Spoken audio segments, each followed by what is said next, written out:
안녕하세요. 한국모금가협회 상임이사 황신혜입니다. 대학과 비영리단체에서 약 20여 년 동안 모금을 진행을 했었습니다. 그 오랜 경험을 바탕으로 우리가 마땅히 알아야 하는 기부금품법에 대해서 여러분들과 함께 쉽게 이해하는 그런 자료를 준비해 보았습니다.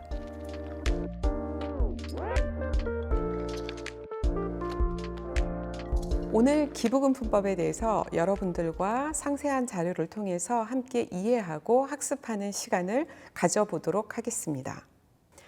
우리 환경은 점점 더 많은 공익활동을 필요로 하고 있습니다. 아동의 돌봄 문제, 청년의 실업과 일자리 문제, 노인들의 고령화와 그에 따른 복지 문제, 이런 활동들이 증가할 때마다 점점 더 많은 자원이 필요로 하게 되고 수많은 공익단체들과 활동가들은 자원을 모으기 위한 활동을 늘리게 되죠. 이게 바로 모금입니다. 국가에서는 기부를 활성화하는 한 방편으로 기부금 영수증을 통해서 세금 공제 지원을 하기도 합니다. 그런데 기부금 영수증은 아무나 발행하는 게 아니죠. 국세청에서 지정한 단체들만 제공할 수 있습니다. 이렇게 지정된 곳들은 약간의 법적 의무가 생기기도 합니다. 가장 대표적인 의무는 기부금을 반드시 공익 목적에 사용해야 하는 것입니다. 만약 공익이 아닌 엉뚱한 곳에 집행을 하면 중대한 문제가 되기도 하죠. 모금 아무나 해도 괜찮을까요? 기부가 이루어질 때는 주는 쪽과 받는 쪽이 있습니다. 누군가가 선한 의도로 기부를 요청을 할 수 있지만 기부하는 사람이 충분히 공감하고 동의해서 자발적으로 기부를 결정할 수 있어야 합니다. 만약 기부자가 충분한 정보를 못 받고 여기에 대해서 현혹된다거나 자발적 의사가 아닌 압력과 강요에 의해서 기부를 하게 된다면 이것은 바른 방법이 아닙니다. 또 사전에 약속한 내용하고 다르게 기부금을 사용하게 되는 것도 문제가 됩니다. 결국 모금하는 이들의 신중한 행동은 사회의 신뢰를 높임으로써 건강한 기부 문화를 이끄는 견인차가 되게 되죠. 이런 이유로 우리나라에서는 법과 제도를 통해서 모금의 부작용을 예방함으로써 기부자들을 보호할 뿐만 아니라 신뢰받는 모금 활동이 늘어나고 건강한 기부 문화가 활성화되도록 하고 있습니다. 그래서 모금 활동을 할 때 꼭 지켜야 하는 사항을 법에서 정하고 있는데요. 이 법이 바로 기부금품의 모집과 사용에 관한 법률입니다. 약칭으로 기부금품법이라고 부르기도 하죠. 기부금품법에서는 개인, 단체, 법인 누구든지 모금을 하고자 할 때 일정 금액 이상이 되면 반드시 국가에 등록을 하고 감독을 받도록 하고 있습니다. 그리고 법에서 정한 내용을 위반할 경우 처벌까지도 받을 수 있습니다. 따라서 모금을 하고자 하는 주체는 이 법을 바로 이해하고 합법적으로 모금을 할 필요가 있습니다.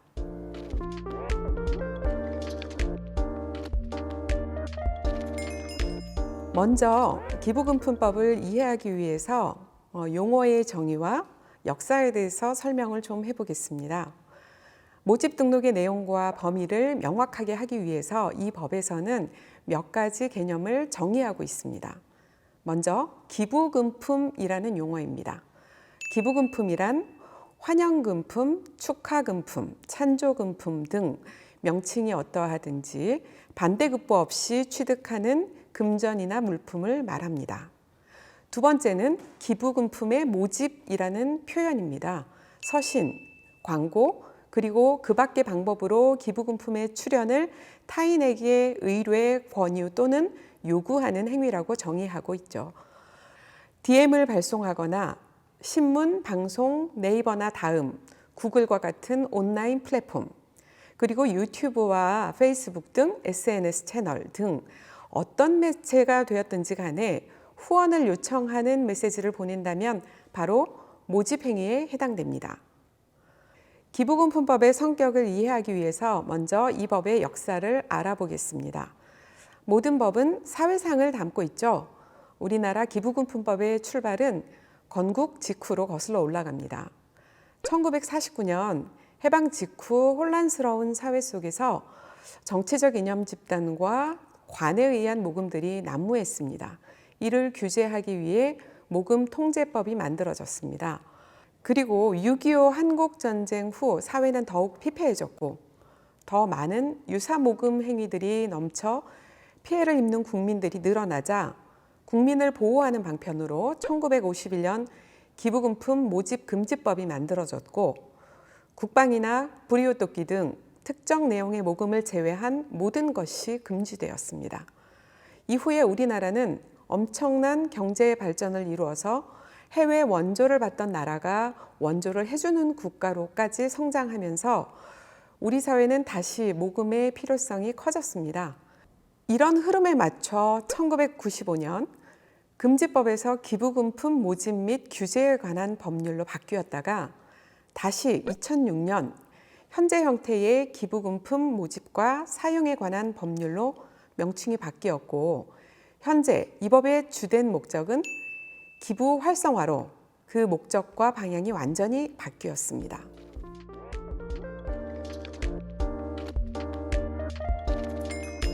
지금부터 기부금품 모집 등록 제도에 관해서 알아보도록 하겠습니다.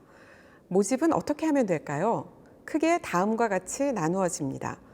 모집 등록, 모집 활동 진행, 모집 완료 보고, 기부금 집행 사용 종료, 사용 명세 보고 이런 순서이죠. 그럼 먼저 모집 등록부터 살펴보겠습니다. 기부금품법의 가장 핵심적인 내용은 기부금품 모집 등록 제도입니다. 누가 이 대상이 되는지 그 기준을 알면 좋겠죠. 제일 먼저 1천만 원 이상을 모집하고자 한다면 누구나 다 등록청에 등록을 해야 합니다. 만약 1천만 원 이상을 모집하면서 등록을 하지 않는다면 중대한 처벌을 받을 수도 있습니다. 기부금품 모집 등록 제도는 말 그대로 등록제입니다. 여러분들이 최소한의 요건을 갖추어서 서류를 제출하시면 약 20일에서 25일간에 걸쳐 제출된 서류를 검토하는데 법에서 정한 주요 기준에 문제가 없으면 등록증을 배부하게 됩니다. 기부금품 모집 등록 제도의 이해를 돕는 5가지 중요한 기준이 있습니다. 첫째, 모금 활동을 통해서 누군가에게 기부금을 요청하고자 하는가 아니면 자발적 기부를 수동적으로 받는가입니다. 둘째, 기부금품 모금의 목적입니다. 정해진 공익사업에 쓰고자 하는 모금인가 아니면 임의적이고 사사로운 것인가를 따집니다. 세 번째, 기부금품 모집의 규모가 1천만 원 이상인가입니다. 넷째, 반대급부가 있는 기부금인가 아닌가입니다. 다섯째, 모집 주체가 국가기관 또는 공무원인가입니다. 현재 기부금품법에서는 국가와 지자체 및 그 출연기관과 공무원은 기부금품 모집을 하지 않도록 정하고 있습니다. 다만 국가나 지자체, 그 출연기관이라 하더라도 누군가 자발적으로 기부하고자 신청한다면 일정 심사 절차를 거쳐서 지정 기탁으로 기부금을 받을 수 있도록 하고 있습니다. 기부금품에서 정하는 모집 등록은 이 5가지 기준에 따라 그 대상과 내용을 정하고 있죠. 즉 모든 모금 활동이 다 등록을 해야 되는 것은 아니니까 그 요건이 무엇인지 이해하고 거기에 해당되는지를 따져보면 좋겠습니다. 다음으로는 기부금품법에 적용 예외가 되는 대상들에 대해서 설명을 해보도록 하겠습니다. 먼저 구성원을 대상으로 하는 모집 활동에 대한 등록 예외인데요. 이 법의 제2조에서는 모집 등록을 해야 하는 기부금품에 포함되지 않는 구성원 모금을 4가지로 분류해서 제시합니다. 첫째, 법인, 정당, 사회단체, 종친회, 친목단체 등 정관이나 규약, 회칙 등에 따라 구성원에게 모으는 회비 등의 경비입니다. 두 번째, 교회나 사찰 등 종교단체가 고유 활동을 위해 신도에게서 모으는 금품입니다. 셋째, 국가, 지방자치단체, 법인, 정당, 사회단체 등 제3자에게 기부할 목적으로 소속원에게 모으는 금품이 있고요. 네 번째, 학교 기성회, 후원회, 장학회, 동창회 등 학교 설립과 유지에 필요한 돈을 구성원에게 모으는 금품이 있습니다. 이 모집 등록의 예외가 되는 4가지 사항은 불특정 다수가 아닌 소속감과 결속력을 가진 구성원을 대상으로 하는 모금이라는 공통점이 있죠. 역으로 말하면 구성원이 아닌 불특정 다수를 대상으로 하는 모금 활동은 모집 등록 대상이 된다고 할 수 있습니다. 다음으로는 기부금품법에서 적용 예외가 되는 법률을 10가지 설명을 하고 있는데요. 정치자금법, 결핵예방법, 보훈기금법 등 한 10가지 법률이 있습니다. 이 법들은 각각 특수한 공익 목적을 수행하기 위해 각 법률 안에 고유 목적을 전담 기관을 통해서 달성하도록 하고 있습니다. 여기에는 설립, 운영에 관한 사항을 정하고 있죠. 그 특별한 기관들이 공익 업무를 수행할 때 경비를 모금해야 하는데 이때 지켜야 할 내용을 해당 법률 안에 명시하고 있기 때문에 그 기관들은 기부금품법의 적용을 받지 않게 됩니다. 결국 이 2가지, 구성원 대상의 모금이거나 법률에 의한 적용 예외기관의 모금이 아니라면 대부분 모집 등록 대상이 되는데요. 실제 모집 등록은 목표 금액이 1천만 원 이상에 적용이 되고 1천만 원 미만의 모금은 모집 등록하지 않고도 하실 수 있습니다. 당초부터 1천만 원 이상을 모집할 계획이 있거나 또는 의도하지 않았더라도 모금이 잘 돼서 1천만 원 이상 모으게 되면 모집 등록 대상이 되니까 주의가 필요합니다. 한편 모집 금액에 따라 등록청이 달라지게 됩니다. 1천만 원 이상 그리고 10억 원 이하는 모집자와 단체의 주소를 관할하는 시도관청에 등록을 해야 하고 모집 금액이 10억 원을 초과하게 되면 행정안전부에 등록해야 합니다. 모집 등록의 대상이 되는 사업도 정해져 있습니다. 기부금품 모집 등록에 대해서는 제4조 2항에서 모집 등록이 가능한 사업을 구체적으로 열거하고 있습니다. 국제적 구제사업, 천재지변과 재난 등의 구휼사업, 불효율 돕기 등 자선사업, 그리고 영리 또는 정치 종교활동이 아닌 다양한 공익사업입니다. 여기에는 교육, 문화, 예술, 과학 등의 지능이나 소비자 보호 등 건전한 경제활동, 환경보전, 사회적 약자의 권익 신장 등 여러 가지 다양한 건전한 시민활동 등이 대부분 포함됩니다. 모집 등록을 할 때 등록청에 주로 검토하는 사항이 있죠. 크게 한 4-5가지로 요약이 됩니다. 첫째, 법에서 정한 모집 등록 목적 사업에 해당이 되는지. 둘째, 작성된 모집 계획과 사용 계획의 내용, 특히 그 모집 목적이 적절한지. 세 번째, 임원의 자격 등의 결격 사유가 없는지. 넷째, 동일한 사업으로 2개 이상의 관청에 등록하지 않았는지. 다섯째, 이 모든 내용을 확인할 수 있는 서류들이 제대로 갖추어져 있는지 등이 확인이 되게 됩니다. 네, 이렇게 모집 등록의 중요한 사항에 대해서 알아보고요. 지금부터는 모집 등록의 절차를 알아보도록 하겠습니다. 모집 등록의 가장 기본이 되는 서류는 모집자의 성명과 주소, 주민등록번호나 또는 사업자 등록번호 등 단체 기본 사항이 적힌 기부금품 모집 등록 신청서입니다. 이 서식은 법정 서식으로 1365 기부 포털 사이트에서 다운로드 받으실 수 있고요. 여기에 몇 가지 첨부할 서류가 있습니다. 특히 모금기관들은 모금하고자 하는 내용, 즉 기부금을 사용하려고 하는 목적이 기관의 고유 목적 사업에 해당되는지를 정관이나 등기부 등본, 사업자 등록증 등을 제출함으로써 증명해야 됩니다. 또한 이 서류에는 모집 계획서와 사용 계획서를 소상히 적어서 첨부가 돼야 되는데요. 모금의 내용, 기부금의 사용 내용이 적절하다는 것을 확인해야 합니다. 먼저 모집 계획서에는 말 그대로 모금에 대한 계획이 들어갑니다. 모집 목적과 모집 금품의 종류, 모집 목표액, 모집 지역, 방법, 기간, 모집 금품의 보관 방법 등을 구체적으로 적어야 합니다.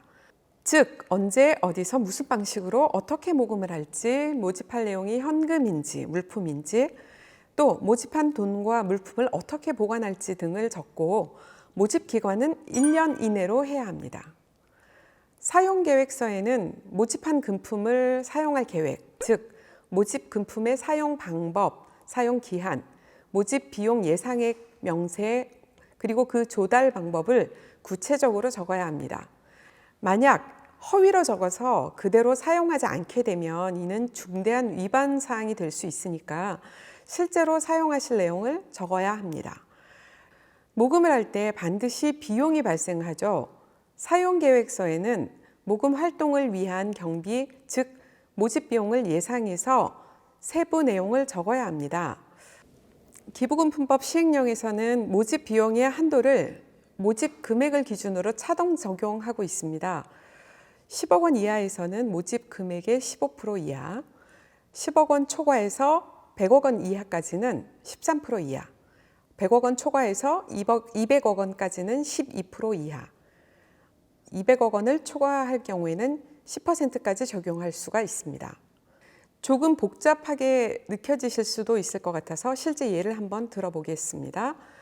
올해 모금 목표가 10억 원인 단체가 사용계획서를 제출할 때 모집 목표를 15%인 1억 5천만 원으로 적어서 제출했는데 연말에 실제 모금 결과는 7억 원이었습니다. 그러면 얼마의 모집 비용을 쓸 수 있을까요? 계획서를 제출할 때는 목표액 기준으로 15%인 1억 5천만 원을 적었지만 모집 기간 종료 후에 실제 모금된 금액에 따라서 모집 비용 비율을 적용해야 맞습니다. 따라서 모집 결과가 7억 원이 되었다면 모집 비용은 7억 원의 15%인 1억 500만 원 한도 내에서 써야 하고, 만약에 미리 초과해서 사용했다면 그 차액은 보전해야 합니다. 또한 모금 주체의 자격과 신용 정도를 확인할 수 있는 자료를 제출해야 합니다. 단체의 경우는 대표자 이력서, 임원 명단 등을 제출해야 합니다. 모집자의 신용에 문제가 있다면 기부금이 잘못 쓰일 수 있다는 우려가 생기기 때문이죠. 따라서 모금단체의 임원, 특히 대표자의 신용과 결격 사유 등을 미리 잘 검토해서 문제가 없도록 해야 합니다. 그리고 모금을 위한 통장 계좌 사본도 제출해야 하는데 통장이 여러 개라면 사용하는 통장 사본을 모두 제출해야 합니다. 이후에 해당 계좌는 모집 완료 보고나 사용 완료 보고 때도 통장의 사본을 제출함으로써 실제 모집 내역과 사용 내역에 대해 증명해야 합니다. 자, 여기까지. 서류가 조금 많다고 느끼고 헷갈리실 수도 있습니다. 그래서 다시 한번 요약 정리해 보면 모집 등록 신청서와 함께 제출할 서류는 모금의 공익 목적을 증명한 서류, 모집 및 사용 계획서, 단체의 대표자와 임원 등 모집자의 자격을 증명하는 서류, 통장 계좌입니다. 이렇게 서류를 제출하고 모집 등록이 끝났는데 만약 모집이 진행되는 동안 중대한 변경 사항이 발생한다면 변경 등록 신청을 해야 합니다. 그러면 변경 등록에 해당되는 사안이 무엇인지 알아야겠죠. 변경 등록을 해야 하는 사안은 크게 모집 주체 정보가 변경되는 경우와 기부금 모집 또는 사용 내용이 변경되는 경우, 이렇게 크게 두 가지입니다. 모집자의 정보가 바뀌는 대표적인 사례는 단체의 대표자가 변경되거나 또는 주소지 변경, 이렇게 있습니다. 이렇게 대표자나 단체의 주소가 바뀌면 정관, 등기부등본, 사업자 등록증 등 증명서류의 정보가 변경되게 되는데 이때 변경 등록 신청을 해야 합니다. 한편 모집 등록 때 제출한 모집 및 사용 계획서의 일부가 변경이 되기도 하죠. 예를 들면 모금을 오프라인에서만 하려고 했는데 코로나 상황 때문에 온라인 모금을 하게 되었다. 그러면 바꿔야 됩니다. 기존 서류로 설명할 수 없는 방식의 모금을 하게 될 경우에는 반드시 변경 등록 사항이 됩니다. 변경 등록 신청은 최초의 모집 등록 신청과 같은 방식으로 서류를 준비하고 수정 반영된 첨부 서류들을 갖춘 후에 등록청에 변경 등록 신청서를 제출하시면 등록증을 재교부 받으실 수 있습니다. 이때 변경 등록 신청서는 최초의 모집 등록 신청서와 동일한 양식입니다. 네, 다음은 기부금품 모집 등록이 끝나고 실제 모금 활동을 진행하는 것에 관해 말씀드리려고 합니다. 등록증을 교부받고 실제로 모금을 할 때 유의사항이 몇 가지가 있습니다. 먼저 기부금품 모집을 공개된 장소에서 하도록 법에서는 정하고 있습니다. 과거에는 물리적인 공간 그 자체도 중요했습니다. 그런데 요즘은 온라인 모금 등 물리적 공간이 아닌 다른 공간에서도 모금 활동이 많이 이루어지죠. 따라서 이 공개된 장소에 대한 의미는 해석이 필요한 부분입니다. 모금 주체가 기부금품을 접수할 때 누군가가 모르게 은밀하게 처리되지 않도록 공개적으로 하라라는 뜻으로 해석할 수 있을 것 같습니다. 즉, 기부금품을 받은 기록을 즉시 장부에 기록하고 영수증을 발급하고 모금 결과가 공개될 것임을 알림으로써 모든 기부 사실이 공개적으로 이루어져야 함을 뜻한다고 할 수 있습니다. 둘째, 모금을 할 때 누군가에게 강요를 해서는 안 됩니다. 그 어떤 경우도 기부는 자발적이어야 합니다. 모금 주체는 기부에 참여하라는 요청의 메시지는 보낼 수 있지만 그 결정은 자율에 의한 결정이어야 합니다. 이를 위반할 경우 중대한 처벌 사항이 되기도 합니다. 셋째, 기부금 모집과 출납 등의 내용은 사실에 근거해서 장부로 잘 작성해 두어야 합니다. 실수로 또는 고의로 기부금을 받은 내용과 사용한 내용들을 장부에서 누락시키거나 등록청에 제출한 내용과 다르게 되면 문제가 됩니다. 넷째, 모집 종사자는 모금을 대행하는 업체 또는 단체 직원, 자원봉사 등이라 할 수 있는데요. 모집 종사자는 자기가 수행하는 모금이 어떤 모집 주체를 위한 것인지 표시해야 합니다. 또 모금을 종료하면 5일 이내에 모집 종사자는 모집자에게 접수 명세와 기부금품을 인계해 주어야 합니다. 이렇게 기부금품 모집 활동이 종료가 되고 나면 반드시 모집 완료에 따른 보고를 진행을 해야 합니다. 계획된 모집 기간이 종료되거나 모금 목표액에 도달한 경우 또 다른 이유로 모금을 중단하게 되면 중단한 날로부터 30일 이내에 기부금품 모집 완료 보고서를 모집 내역서, 모금 계좌의 예금 잔액 증명서와 함께 등록청에 제출해야 합니다. 이때 모집 내역서의 기록과 예금 계좌의 금액은 일치해야 합니다. 만약에 입금 오류나 지출 착오와 같은 어떤 이유로 장부와 통장의 내용이 일치하지 않았다면 그 사유를 적고 입금 오류를 바로 잡거나 원상복구해서 제출하면 됩니다. 마지막으로 기부금품의 모집 및 사용 결과 보고 절차가 있습니다. 모집된 기부금품의 사용을 끝낸 날로부터 30일 이내에 공인회계사 또는 회계감사기관에 회계감사를 의뢰해야 합니다. 그리고 나서 60일 이내에는 법정 서식인 기부금품 모집 및 사용 명세 보고서에 회계감사 보고서 그리고 모집 및 사용 완료에 대한 홈페이지 정보 공개 사본을 첨부해서 등록청에 제출해야 합니다. 다만 모집 금액이 1억 원 이하라면 회계감사 보고서는 생략할 수 있습니다. 그 대신 기부금의 사용 내역을 정리하고 영수증 등의 지출 증명 서류를 갖춰서 제출해야 합니다. 또 기부금품법에서는 기부자들에게 모금 내용을 잘 판단할 수 있도록 모금 주체가 모집 등록한 사실 그리고 모금한 결과, 기부금의 사용 내역 이런 것들을 인터넷에 30일 이상 공개하도록 의무사항으로 정하고 있습니다. 그리고 이 공개한 내용의 사본을 각 보고 절차 때마다 제출하도록 하고 있습니다. 자, 이렇게 정보 공개에 대해서 단체들이 지켜야 될 의무가 있는데 한편 등록청에서는 다른 또 의무가 있습니다. 이렇게 여러분들의 모집 등록을 접수한 등록청은 필요한 경우 모집자나 모집 종사자에게 모금과 지출에 관련된 서류, 장부, 그 밖의 사업보고서 이런 것들을 요구할 수 있죠. 그리고 현장에 나와서 장부 등을 검사할 수 있습니다. 그리고 만약에 여러분이 모금액 50억 이상을 모금하는 경우 모집 기간 동안 1회 이상 검사하는 것이 의무입니다. 그러니 50억 원 이상 모금 단체들은 평소 잘 준비하시면 좋겠습니다. 한편 모집 등록과 관련해서 법에서 정한 주요 사항들을 어기게 되면 등록이 말소 또는 처벌을 받게 됩니다. 등록 말소가 되고 나면 그동안 이미 모금한 기부금품을 전부 기부자에게 반환해야 하고 이후 1년 동안은 모집 등록을 할 수가 없습니다. 그러니 가급적 모집 등록 내용을 사실에 입각해서 작성을 하시고 철저히 지키시는 것이 좋습니다. 혹시 모금에 변경 사항이 발생된다면 사전에 변경 등록을 하시는 것이 좋고요. 또는 목적과 다르게 사용하실 일이 발생한다면 사용 승인을 받으셔야 합니다.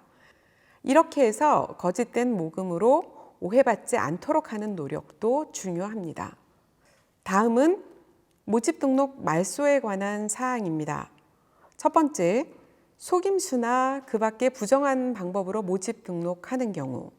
두 번째, 동일한 사업으로 둘 이상의 등록청에 등록하는 경우. 이와 같이 한 10가지 정도의 모집 등록 말소 사항이 기부금품법에 자세히 소개되어 있으니까 여러분들은 반드시 읽어보시고 숙지하시면 좋겠습니다.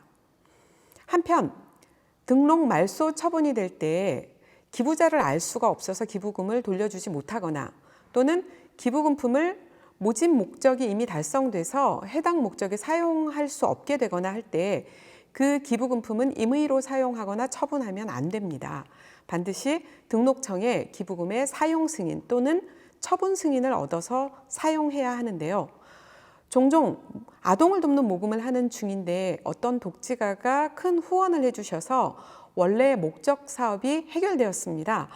비슷한 사업에 사용하면 안 될까요? 라는 질문들을 듣곤 합니다. 아무리 유사한 목적이라 할지라도 반드시 등록청의 사용 승인을 받고 사용하시기 바랍니다. 사용 및 처분 승인을 위해서는 법정 서식인 기부금품 처분 사용 계획서를 작성해서 제출합니다. 또한 승인을 얻으신 후에 처분 또는 사용을 마치시면 지체 없이 그 결과를 등록청에 보고하셔야 합니다. 주의하실 것은 사용과 처분의 승인을 얻고자 하실 때 당초 사업과 유사한 사업으로 사용 계획서를 제출하셔야 합니다. 너무 다른 사업으로 변경하면 승인이 안 될 수 있습니다. 이렇게 기부금 등록 말소 외에도 법에서 정한 불법적인 일들을 하게 되면 조금 엄격한 처벌 사항들도 있습니다. 3년 이하의 징역 또는 3천만 원 이하의 벌금에 해당되는 사항도 있고 일부 내용은 1천만 원 이하의 벌금 또는 1년 이하의 징역 그리고 과태료 사항도 있습니다. 이 내용들을 기부금품법 제16조와 제18조에서 상세하게 찾아보시면 좋겠습니다. 지금 화면에 나오는 것도 잘 참고해서 읽어보십시오. 이러한 내용들은 모금을 하시면서 사소하다고 여기는 내용들일 수 있습니다. 하지만 모금 주체가 무심코 한 작은 행동이 기부자와의 신뢰를 무너뜨리는 큰 문제로 발전할 수 있다는 점에서 이 법은 엄격한 입장을 견지하고 있습니다. 결국 모금하는 주체가 바른 모금을 하기 위해서 더욱 신중하고 책임감 있는 행동을 하는 것이 법의 핵심임을 기억하셨으면 좋겠습니다. 2021년도 2월 행정안전부에서는 모집 등록하는 단체들의 행정 편의를 위해 1365 기부 포털 사이트를 새로 런칭했습니다. 기존에는 기부금품 모집 등록을 하려면 직접 등록청을 방문하시거나 또는 우편 제출을 하셨어야 됐는데 올해부터는 온라인으로 모집 등록을 할 수 있고 이미 많은 단체들이 활용하고 있습니다. 1365 기부 포털 사이트의 도메인 주소는 nanumkorea.go.kr입니다.